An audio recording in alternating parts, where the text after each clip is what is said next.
Hello, everyone, and welcome to another episode of the Carlson Cards podcast. Last week, we took a week off. This week, a solo episode. Obviously, you can probably guess life has been very busy, a lot going on with work and some other things. So I felt like this was a perfect episode this week to just pop on when I found the time and talk about a really fun topic that should do well to talk about solo here. Now, what this topic is the logistics to acquiring a Grail PC card that is outside of current budget.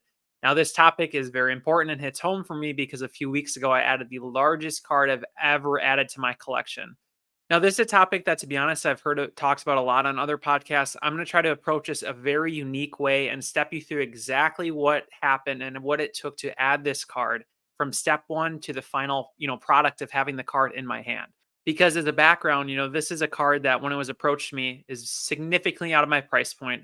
I try to keep cards as a very separate thing. As I've talked about on here, I have a separate checking account where I can buy and sell cards, right? And have the money all go through there. So if I want to add a big card to my collection like this, I'm not one who will just go and up and take, 10 grand and put it into my card account. That's not the way my wife and I have settled on doing this at this point, just with having a child. And, kind of my hobby funds are kind of running on their own. So this was a situation where I had to get creative, had to sell some things, had to decide what did I really want in my collection for the long haul. And so I think some of these topics are going to be really interesting and hopefully should be a lot to learn from those of you out there that maybe this story kind of resonates with. Because again, to be frank, the card you're looking at, the Tom Brady 2013 Select Gold, first year Select, BGS 9.5, this is a card that I never imagined owning today. I imagine owning this maybe 5 years from now, maybe 2 years from now, and never owning it today. So this is going to be the full journey of what it took to acquire the biggest card in my collection and the card that I was most thrilled to add. So I'll be sharing some visuals for those of you on video, whether that's on YouTube or Spotify video.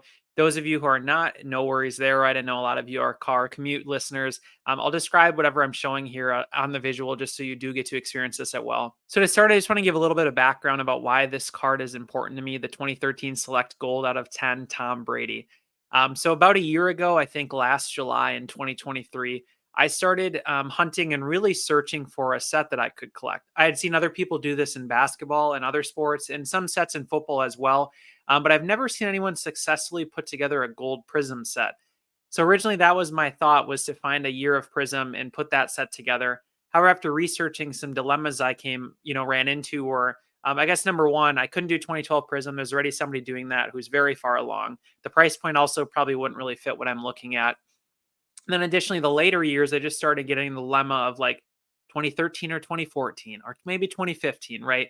Where is the importance here? Which set do I like the most? And it was just got really, it was a lot to think about and I didn't really settle on one. And then this 2013 Select set honestly kind of stumbled into my lap. I was scrolling eBay one day looking through cards and a Chris Johnson was just sitting there and a Jimmy Graham, I think too, for like, maybe the Chris Johnson was $100, the Jimmy Graham was $50 or something. And I was like, whoa, this is much more affordable. And I have seen these in hand and I love the design of this first year Select. Not only does it look amazing, right? I've talked about this on other podcasts. The design is kind of more of a photo, kind of like a piece of art where you're framed up, the players in the middle, very well centered, very well focused. And the background is out of a field. It's actually, again, like a portrait type of thing. Almost kind of funny in a way. If you think of the Victor Wembanyama Prism rookie, everyone's complaining because the background's like a curtain.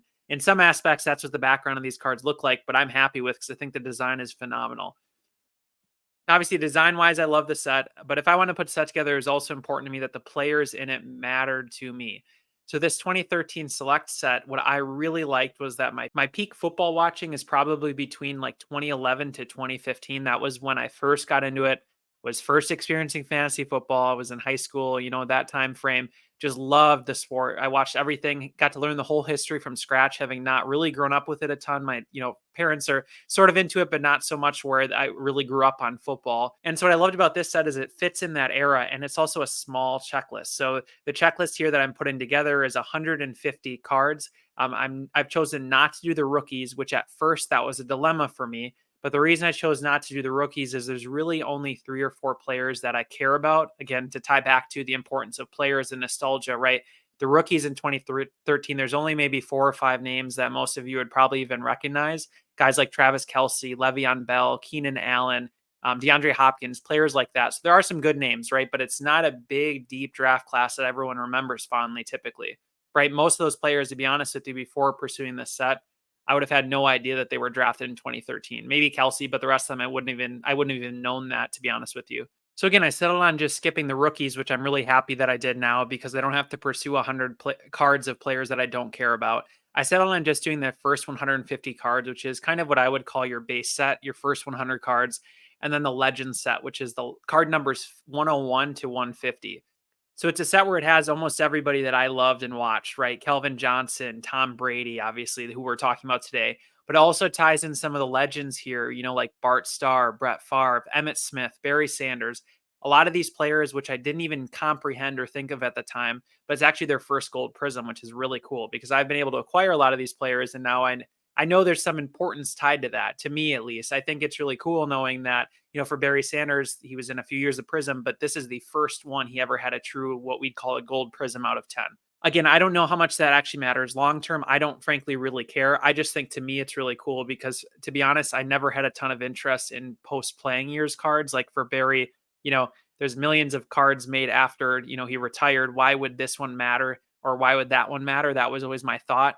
But putting a set together has really reaffirmed to me that I really like this side of things because I can overlook some of the boundaries I maybe normally have on my PC, whether that's the players I collect, whether that's the eras I collect, or whether that's, again, if I'm cutting myself off after their playing years or not. And the final thing I like about this set, again, I just kind of talked about legacy a little bit there, but I just love the idea that this is the first year for a product. That was important to me. Again, why, most people would say, wow, 2012 Prism, if you've ever saw a set like that would be crazy. I always thought this one would be awesome because it's a select, which is a big product in football, right? It's faded off in recent years, but a lot of us, I think, remember those early years pretty fondly. And I think it's just a great set design. And it's just so simple, the checklist being so small and everything like that. So now to get off my soapbox and done giving you the background on why I picked this set and everything like that. Again, and just a reminder, that's not to hype this set up at all. Obviously, I prefer none of you are buying these, right? Because I still have quite a few to go.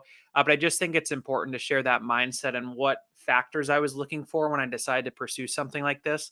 Because I really wanted a challenge, but something that's possibly feasible. But I wanted it to be an important set that matters to me and the players matter. So the reason I share that again is if you're looking for a set to collect, maybe even a much smaller size or a different year, different sport, anything like that. Those are some of the thoughts that went through my head. So maybe they'll help you guys out again if you're looking for a set to collect and that sort of thing. Now, in terms of visuals shown here, again, I mentioned I would get to this. I just want to show an example of kind of the growth I've had. So again, I started in perhaps like July of last year. I would say is when I officially started. I think I had like 6 or 7 at that time. Then by January 15th, I have shown on the left, I had 45 cards, which I shared on my Instagram. And now, as of most recently, July 15th, I had 78. Now that 78 count was ones that I have in PSA slabs. I just want to get these all protected. So they have been sent off to PSA. I think my actual total count today, if you counted all raw cards, all cards and other grading companies, I'm at about 91. So we're getting there, right? Set of 150. We're climbing along. Around this, again, July timeframe, I was very happy with the progress. I was adding maybe 1 to 2 players every couple weeks or so at this point. I obviously had a much quicker growth early on, but I'm running out of players to find that are actually, again, easy to find. A lot of these don't pop up on eBay. There are a lot of private deals, a lot of people reaching out and that sort of thing. So at this point, I was very happy with the progress, but I always had in the back of my head, there's this player named Tom freaking Brady. I recently had picked up the Barry Sanders, and then I knew to me that was kind of the really big legend player, the biggest legend player I had left because I had Joe Montana already. I still do need Jerry Rice, but again, Barry Sanders to me was the most iconic and probably expensive player I had left. But then in the regular base set, I knew I had Tom Brady. So at this time frame, again, a month or two ago, I had just in my head that I've had the whole time the view of take it one card at a time, right? I don't know when, I don't know how Tom Brady is going to come to be, but it will come. I just have a confidence in that, and I feel like it will work out. And I don't need to sweat the details on what or how or why. And to be honest with you, I did not expect it to come as fast as it did. So right after I got the Barry Sanders, I posted that on Instagram, and I got a message from a good friend on Instagram. His name is at Gunther's Cards. He goes by. Great Tom Brady collector, also a very good sourcer of rare cards. So he's very good at finding rare cards. He's also very good to work with because I've noticed that he's one where he's really prides himself, and it seems as though he likes to get cards in collections of people who care about them, and it matters. And what was really cool when he reached out to me, basically I posted Barry Sanders, and he said, "Hey, I know this is probably a bad time, but I found a second copy of this card and it just got in or something along those lines, right? So I was like, no freaking way. You found a second Tom Brady because I always knew he had one. And so right away, my immediate thought was, oh boy, I don't know how I can make this work. I'm just unfortunately probably going to have to say no here, right? Because I don't know if I want to buy a card that's worth more than my car, worth more than my wife's car. That just seems like something I have never considered, never strived to have happen. Obviously, I knew I wanted this card, right? But the logistics of that is just it's hard to comprehend. It's just really hard to wrap your head around that. So we went back and forth on price a little bit. And one thing that he's made very, very clear early on, and I know he's done this with other people too, is that he said he's in no rush. He trusts me. I trust him. I've worked with him before. And so he said, if it takes you some time, that's totally fine. And I kind of told him, just based on what I thought, um, maybe budget a week to go through my cards, sell some on Instagram, auction. I was thinking about a month and a half it would take to just get everything together. And so I did tell him that ahead of time, and he was good with it. We settled on a price that was very fair for both of us. I think it was a good deal for him, good deal for me. And so then after that point, I had to get to business. And I'll mention right here, I know you've probably seen and others have shared there's funding services for cards. To be honest with you, I'm just a little skeptical of that. I don't know whether that's right or wrong. Anything in my personal life where I know if, let's say, again, car insurance, right? You can pay 6 months or a year up front and then you save money, right? Anywhere to save the money in the process, like with, again, a funding service here, I just will always err on the side of doing the work myself and paying the money up front and that sort of thing. So the funding service really wasn't like something I considered here. Now, maybe in the future I will. Maybe it's something that you guys would be interested in. The logistics of what I know are you can basically have a funding company like Fund Your Cards, or I know Wharf Sports Cards does it now. They can go acquire the card and then you send them your cards essentially to go sell, and then you can get your card much quicker. And again, in this case, I was not considering it just because I trusted Gunther. Neither of us were in a rush. I didn't want to pay whatever percentage fee that would be to again use that service, because on the sheer dollar amount of this card, right? If you're talking like 10%, I don't want to throw away $1,000 when I could just be patient a month, and I'm not worried about him going and selling it to somebody else or anything like that. The slide shown here, I have the steps that I kind of jotted down and thought through as I was first starting this process of, okay, I have this card, we have a price settled on. I know I'm going to make this happen. How do I do it? What does a person even do here, right? And so I asked some people just to kind of get some insight into others that have done something like this. And the steps that I boiled it down to were: step one, I need to identify what cards I can let go of, right? Open the PC box, figure out what is in there that I can either acquire again easily, maybe doesn't fit in the collection anymore, maybe again a thought of, I've looked at that one for a while. It's been kind of sitting there. I don't think to pull that out as much. Maybe I can let that go to get this Brady. I'll talk more in detail about this I think it's the next slide. I'll talk way more in detail about this, how I decided what cards I can let go of. So just be patient there. But I'll talk a lot in detail about this because I think to me, this is one of the more interesting topics of this whole process and what I found difficult, but also I think I learned a lot more about for next time. So again, after identifying what cards I can let go of, then my next two steps were both around actually selling the cards. So number two was, what can I sell within network? So this would be, right, maybe I have, just for example, Peyton Manning cards that I know people have asked about in the past that I would be happy to sell to them. And then it's kind of a quick hitter there to get some money going that I could send over to Gunther right away as a placeholder, right? Anything like that. And then step three was kind of identifying what are the cards that would probably be better off sending to consignment. Again, I'll talk a little bit more in detail about that as we get going. But my dilemma here was also, eBay or Fanatics, or maybe there's another auction house I want to try because, again, at this point, I had sold a couple things, I think, through Fanatics. I obviously sell on eBay with Buy It Now. But in both cases, I very rarely sell with auction. In the past, I've just not done it much. I usually just toss on eBay and let it sit. But with the time sensitivity of this, I kind of knew the consignment was the right way to go here. So that was a dilemma. And again, I'll talk more in detail about this in a few minutes. And step four was obtain and I guess pay for Grail, hopefully. I put the exclamation points there again because I knew I would make it work, right? If I had to, I'd figure out a way. It wouldn't be a problem. But I wanted to make sure to do it with these steps in mind and try to do it in a way where my cards are paying for this card, right? So I can justify to myself that, I'm not buying a card with my own money that costs more than my car. I am instead, funding that card through other cards that I've already collected over the past 4 or 5 years, that sort of thing. And step five, kind of as a joke here, a tongue in cheek a little bit, but is to go into hibernation, right? Recoup, relax, enjoy the cards that I have. And that's kind of the final step that I thought was important to share on this process because you have to think through that sometimes. You can't be adding cards like this and then just keep buying stuff, right? You have to kind of recoup a little bit. All right, so now I have a visual here for step one, which was again identifying which cards I can let go of. Now, this was a very hard process. I think right now, if I looked at my card ladder collection feature, I think I have something like 250 cards, or these are the cards that I have set aside as my collection, right? So these are the cards that I want to own for the long haul. They're fulfilling a set or a player collection that I'm working on, and that sort of thing, right? So I knew to fund this, I didn't have like a ton of random, like, $50, $100 eBay cards that are sitting on eBay that I want to auction. Instead, I want to again fund this card through my PC because I feel like that made the most sense in terms of dollar amount of the cards I have, and also was a time and a good chance to thin out the collection a little bit because I don't do that often enough, and I think this is a really good exercise here to pursue this card. So I made here for this process a Venn diagram. In my career, I'm actually an engineer and I'm very process oriented. So I wanted to really make sure that I had this well thought through. So what a Venn diagram is, for those of you again that can't see the visual, I basically have three circles that all overlap slightly with a middle spot where they're all three overlapping each other. And each circle is a reason that I would perhaps consider selling this card versus another one.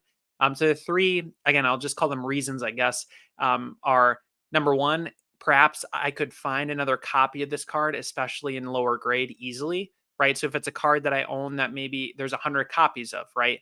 Maybe I can't go buy one today, but I'm guaranteed I could find another one within a year or so, right? So that's a type of card where, I'd be happy to give up 20 of those to get the one Tom Brady that I may not get another shot at again reasonably, especially in a way like this where it's a private deal. They're not competing against 50 people. Again, I know I'm paying a strong price, but I just love the private deals a lot more because I know what I'm getting and I know what I'm paying upfront as I'm doing a process like this. I think this process would be a lot harder if I was going into an auction completely not knowing the dollar amount or anything like that.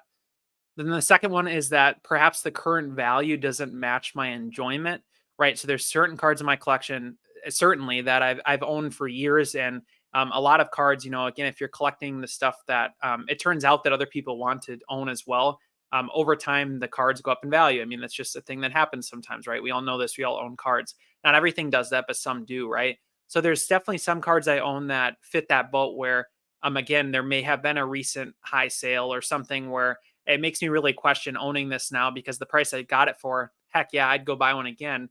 But that's just not what this is worth at this point. So the value I could get to knock off on that Brady is probably worth selling. So that's one of the other categories I had here. And the third and final category is the card currently has some sort of hype or recent high sales. So this example of thinking through, maybe again, if there's, like I just said, if there's something that has a high sale or some sort of hype, maybe it's a good opportunity to take advantage of that right now. And again, in the future, I can go back and buy that card again if I really feel like I miss it or something like that. So I have, for example, four cards shown here that all fit these boats in some regard. I'm going to just read them off to you so you can know what you're looking at for those of you who don't have the visual. So the first one is the 2013 Select Gold Travis Kelsey PSA 9 rookie card.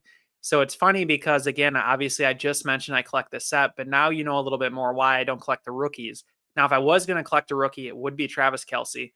But for example, I think Travis Kelsey really fits that category of the card currently has some sort of hype or recent high sales. Now, I frankly have maybe 5 cards in my collection, maybe 10 cards in my entire collection that are active players. This is one of them. So I don't have a ton of cards that I feel like randomly have like hype associated with a player. More so it's based on a set or something like that. But this is the perfect example where I knew I had a card sitting there staring at me. Doesn't fit a set because I'm not doing the rookies here. It also has a player that is currently very hyped up. Again, as I'm doing this process, this is like late July. I knew the Taylor Swift stuff was going on. Everyone loves this guy, is excited about him. The season's coming up. If I sell it now, there's no risk of him getting hurt or something. Again, I sound like a guy collecting like modern quarterbacks, but that's kind of the way I was thinking about this card, right? You just have to think about some of this stuff because, again, if it doesn't fit a set, even if it is a card I love and really like, if the card is currently hyped up and I can get a really high value for it that helps me get a card that I may not be able to acquire again, I think that's a good option to sell here. And so just to rattle off the other cards, and I'll explain logic a little more in a second, is the Tom Brady 2006 Finest Blue X Fractor PSA 10 out of 150. Very good looking card there. And then finally, the last two is the Charles Woodson 1998 Legacy Collection Rookie Row 2. And then finally, the 2004 Pristine Peyton Manning Gold Refractor PSA 9, numbered out of 99. Now, again, just as a reminder, I did this exercise like 20 or 25 cards, to be totally honest with you. I just use these four as an example, but the exercise will be, obviously consistent with what I did with the other cards. And again, if this is something that you enjoy and you think this is a good way to think about these kind of things, hopefully these four will still give you, again, a good example. So now the next slide I just moved to, it shows the cards on this Venn diagram. So let's start with the Kelsey, which I talked a lot about already. So that card I decided fit category 2 and 3, which is that the current value doesn't match my enjoyment and that the card currently has some sort of hyper recent high sales. Now I already mentioned the hype, but the value matching current enjoyment, this is a really good example.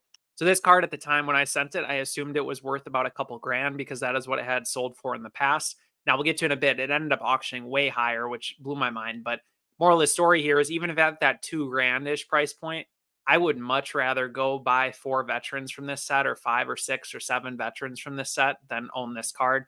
So it's really a good example of, like I said, this category of current value doesn't match my enjoyment. It's kind of a opportunity cost of what could I get if I were to sell this card because it's a good opportunity to do so. And what could I get instead? Now, did I literally go buy 7 cards after I sold this? No, right? It went towards the Tom Brady. But that logic still, I think, is sound. The next card was that 2006 finest Tom Brady blue X Fractor out of 150. Now, this is one of my favorite years of finest. I think arguably my favorite with the X Fractors here. It's a great color match. It looks beautiful. There's two things I viewed this card and why it would be a good option to sell. So number one, I think I can find another copy, especially in lower grade, extremely, extremely easily. The PSA 9s we're going for, when I looked again, this is just for example, so you guys can think through this kind of thing, probably around like 4, 5, 600, if I remember right. And a 10 had recently done over $2,500. And I don't like to talk price a ton, on here, obviously, but this is a good example where the price just does not make sense to me, that disparity. I know the grade is very tough to get 10s on these, but I've graded a lot of cards, guys. I'm sure you've graded a lot of cards. We all know the difference between a 9 and 10 is so minimal. Now, there's sets where, again, I think the 10's important. I think this set is a set where I would expect the ratio to be a little higher than your standard, like maybe 2 to 3 times. But to be that much of a difference, and again, in a situation where I'm going through and figuring out what can I let go of to get a card that I maybe can never find again, I've got to sell a card like this. It's just not an option, right? It's the perfect example where I can go sell it and then buy a 9 in the future so easily. If I just don't look at the frickin' PSA label, it's the same enjoyment and excitement. The card still looks the same. It still looks beautiful. It still looks amazing. This is a perfect one where I likely will probably get another copy in the future, but definitely lower grade, or try to grade myself and maybe get a 10, but have my initial cost be a lot lower. So again, that fit in that kind of confined lower copy category, but also fit in category 3, which was it currently had some sort of hyper recent high sales. There was an auction again that I mentioned, went on eBay very high, much higher than I expected. So this fit that boat as well. Where I think if I sell now, a lot of people would see that sale and probably say, dang, even if I can get it, a few $100s less than that, it's probably a good deal. And that's kind of what happened on it, which again, felt like it was a good example of a reason to sell if you've seen a recent high sale there. The next card was the Legacy Collection Charles Woodson Row 3 rookie card in a PSA 7. Now, the reason I chose this one, it kind of actually fit all three categories. So, category 3, again, some sort of hyper recent high sales. I'm sure you guys have seen it. I've definitely seen it. The 90s have been going nuts, and it for me defies logic because I'm not a 90s football guy. I didn't watch it, right, but I just always compare to what can I get in the let's say the 2000 to 2015 price or time range. What can I get for the same price? To me, it just doesn't make any sense. And again, I've enjoyed this card. I do also own a row 0 and a row 1, which I like the look of a lot more. So this row 3 was the perfect example of being critical. If I have to let one go, this seems like the one that makes the most sense. So again, like I mentioned, fits category 3, also fits category 2 and 1. So there have been some high sales of Legacy Collection, specifically for Woodson to begin with. So I would say the current value does not match my enjoyment. If these things are going for over $500 and they're out of 100, I just think I could find one again in the future. And so it's just one that I think was okay to let go of now. The first category that I could find another copy, especially in lower grade. Probably not lower grade here. I think 7's probably a pretty typical, maybe slightly low grade anyway. But I definitely think I could find another copy in the future. It might take a little bit. These 90s cards, again, being out of 100, I don't think that's actually the case. I think, actual circulation might be much less than that. So it would be a card to be a little difficult to find. But again, I asked myself, I have row 0, I have row 1. Am I actively pursuing row 2? No. Why do I have the row 3? So this is an exercise where I was able to think through a lot of this stuff. And the final card of the 2004 Topps Pristine Peyton Manning. This is a card that honestly the value matched my current enjoyment. I like the card. I had all of the Topps Pristine Gold refractors, so this card kind of represents all of them because I did end up selling all of them. They did match my current enjoyment. There really wasn't any sort of hype or recent high sales around these. However, for the entire set, I've seen a lot come and go. So I really think I can find another copy, especially in lower grade. So for instance, with this 2004 Pristine, the nine's a really high grade. I think it is the highest, but I know I could go get a raw or a 7 or an 8 very, very, very easily. So again, if I'm being critical of what I have to let go of to go get this Brady, these are some of the cards that I had to think through and say, you know what? Yeah, I can let these go. I can let these ones go and come back and get them again in the future. And the hunt and the putting the set together, I can just enjoy it again in the future. I think for now it's the right time to let these go. So next step I took was, again, I kind of identified, let's say, those 20 to 25 cards that I thought could definitely fund what I need for this Tom Brady. The next option and dilemma was step 2 and 3 I had were sell what I can through connections on Instagram. That's number 2. And then after that, figure out what I want to send to consignment, whether that's Fanatics Weekly or eBay consignment. Now, step 2, selling through contacts and connections. I'll be honest, I disregarded the crap out of this during this process because I was in such a hurry to pay Gunther because I really am a person who does not like being in debt. In general, in my personal life, I don't like owing people something. I felt bad about making him wait to pay him. So my thought originally immediately went, let's just send all this to consignment. But I did take the time to sell a few cards, which I'm happy about. However, in the future, I think it would have been smarter to take the time and just send a photo of all my Peytons to the guys that know collect him that are interested in, again, these kinds of cards. Send them the picture with asking prices, and because the deals just happen so much quicker. There's no fees. There's no issues like that. But again, to be honest, I didn't do enough of that here, and that's a learning lesson. As I wish I would have done more of that. I focused a lot of time because it was difficult deciding through where to send the cards, and spent a little less time than I probably should have selling on Instagram. But I do think I sold between 6 or 7 of the 25-ish through Instagram, so it was good that I took that step and did try to do that. So then step 3 again was deciding where do I send these cards to consignment as somebody who has very rarely, if ever, done this before in the past. So I really knew right away there was 2 places I want to send these. It was Fanatics Weekly and eBay consignment. The way I viewed this might not be accurate, but this is the way I thought about it. So for Fanatics Weekly, I felt like the cards that I was at least seeing as I was watching auctions that did well were big names and big sets, right? Like your best of the best stuff, rookies for really good Hall of Fame players, keywords like gold refractor and stuff like that, that people would naturally be searching on these weekly auctions. However, I didn't send as much of stuff that is maybe a little more of a niche set or player, or is something where, and here's a key point, is something that I thought there would be a ton of eBay save searches for. So I didn't send anything of that through Fanatics. I sent most of that kind of stuff through eBay. So with selling these cards, again, to just talk about what we just mentioned, right away with the example of the 4, the Kelsey I felt like was a really good Fanatics option because it's a big name player. Gold Prism is something that would be searched a lot, I'd imagine. Good set, rookie card. It's just had a lot of buzzwords that I felt like people would be searching Fanatics for. And again, don't get me wrong, I know they'd also be hitting on that on eBay. But one thing that Fanatics does that I liked, and again, this was called PWCC at the time, is the extended bidding, where people really get competitive and keep bidding and keep bidding. And I felt like this was a really good card where 2 people could just go crazy for, which ended up happening to be the case. So I was really happy that I sent that to Fanatics. Now, the Peyton Gold Refractors, same idea. I sent a bunch of them to Fanatics. In hindsight, again, this is that step 2. I wish I had sell more to connections. However, I do think sending a bunch at once actually complemented each other nicely. I did feel like when a bid went up on one of them, the others also went up. So I think there were people who probably saw, wow, the whole set's here for these pristines. I'm going to try to win all of them. And now I don't think that works if you're sending like extremely expensive cards, but with most of these being in the couple hundreds to mid hundreds price range, I think it made sense because reasonably a person could probably pursue all of them that had the budget for it. So then the Tom Brady, that was one with the 2006 Finest PSA 10 Blue X Fractor. I chose to send through eBay. And the reason I did that, again, is I feel like that's a set that has a lot of safe searches, but I was not banking on a lot of people going on Fanatics and searching Blue X Fractor Tom Brady or Finest Tom Brady. I just wasn't as keen on that one. And in a hindsight, right, maybe it would have went for more on Fanatics.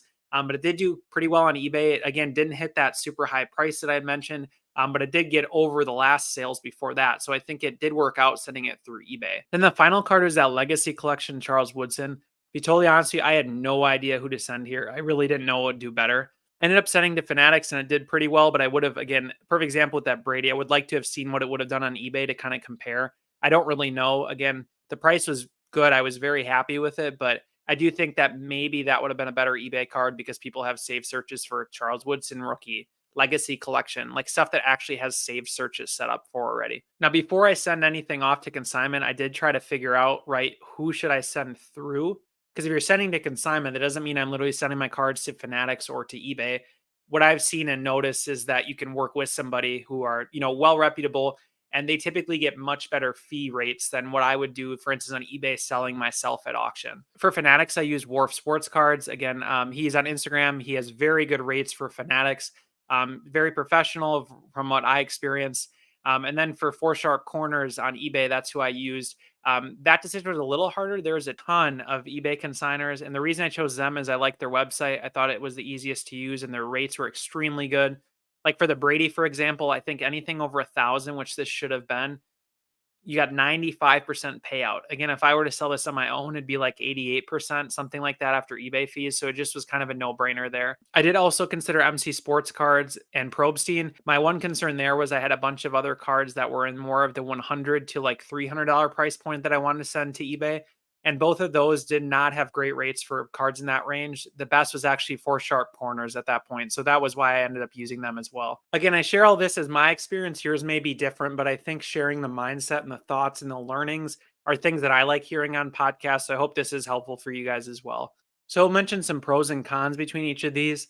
I do feel like my assessment of what cards should be sent to both are hopefully kind of accurate. I feel like for me, they did hit exactly about how I expected. The cards that went to Fanatics did well. The cards that went to eBay did pretty well. I will say about Fanatics, one thing is I did send a few players like Drew Brees and stuff like that that didn't do very well. Again, I think that kind of goes to my mindset of I should have really just sent the top of the top players. And again, Brees is a great player, but I feel like you need two people to really be bidding on Fanatics, and the card I sent just unfortunately didn't get a ton of interest. So a pro to Wharf as well, sending directly through him was I felt like the payouts were pretty dang quick compared to eBay. I think it was within 1 to 2 weeks.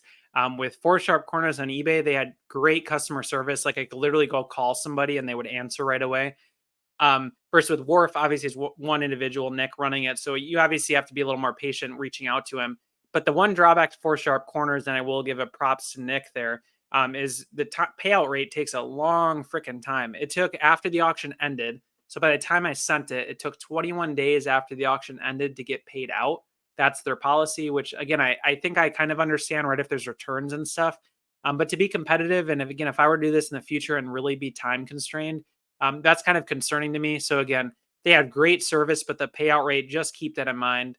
It does take a little while. So keep that in mind because it all said and done, it maybe took like 35 total days or something to get paid out, which was just unfortunate again, because Fanatics was maybe more like 20 or something like that all in by the time I'm mailing it out is what I'm saying here.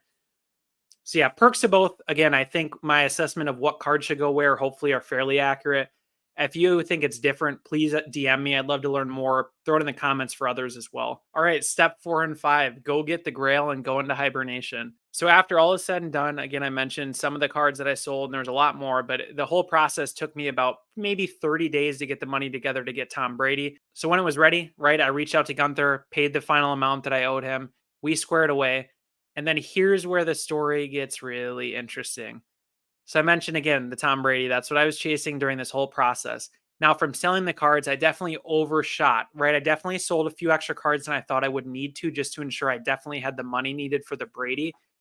And then a few ended up doing a lot higher than expected, and a few ended up doing a lot lower. So it's getting kind of evened out there a little bit. But the great thing, because I had extra funds, right after I bought the Tom Brady, I opened my DMs, and I'm not even kidding you, within 20 minutes, a friend had reached out, goes by Jonathan at JZar Cards on Instagram. And he had said, hey, basically, I know you'd asked about this Aaron Rodgers in the past. Would you have any interest? And I was like, no freaking way. Because after Tom Brady, Aaron Rodgers was the next biggest quarterback in my head that I really needed from the set and would be very hard to pursue. And so the amazing thing is Jonathan's awesome dude, super easy to work with. So went back and forth a little bit, and then we ended up on a price that I think was really good for both of us. We were both super happy with it. And then all of a sudden, I not only had one grail, but I had two coming in. And I don't use that phrase lightly. Again, I would say I have maybe two to three cards in my collection that I would say like are a grail, but these two are legitimate for my set, like the top of the top players I was looking for. Aaron Rodgers, you have again the childhood QB, my favorite player on the Packers that I've seen as a fan for the last, again, 15 years of watching football, with just the most incredible color match here, as you can see for those on video. And then you have Tom Brady, right? The biggest and best player to ever play the sport. So not only did I lock down the Tom Brady, but I got the Aaron Rodgers, and this whole process paid off. Because again, had I not done it this way, had I not been prepared, had I not oversent the dollar amount, I don't know that I would have been able to get that Rodgers, to be honest with you. Any other day of the week, I probably would have had to say no, but it just worked out really well. And it was just so pumped when these got in. And now it leaves me with what's next, right? When I got these two, you enjoy them. They just look amazing. I had them sitting by me for a while before they went up to the safe deposit box. And now we go back on the hunt, right? We go into hibernation a little bit. I haven't bought a card, honestly, probably since these came in, maybe one or two cards, and it's been almost a month. But now I'm just waiting to strike again for this set and to continue the hunt. Again, I think I'm at about, if I recall correctly, 91 out of 150. So we still have 59 to go. But I'm going to keep chugging along and again, try to be very methodical, be price conscious, be grade conscious, and just ensure that, again, my runway here with this, it'll probably be years. And I'm pumped because honestly, the process of completing the set and adding each of these cards is the most fun to me. Completing it is going to be great, but one dilemma is I have no idea how I display it in a future home. I don't know how I want to, share this collection, that sort of thing, because I do want it around me for sure. But I'm not going to worry about that now. We have 59 more cards to go find. I really hope you guys enjoyed. I hope you learned something interesting, and I hope you are able to take something away from the process that I created for myself here. And if you want to steal, you go for it. Because if you have to go find a grail, I know that it was helpful for me to talk with others and to just really think through what I was doing here, as you can see. Thanks for tuning in. I'll see you guys again soon.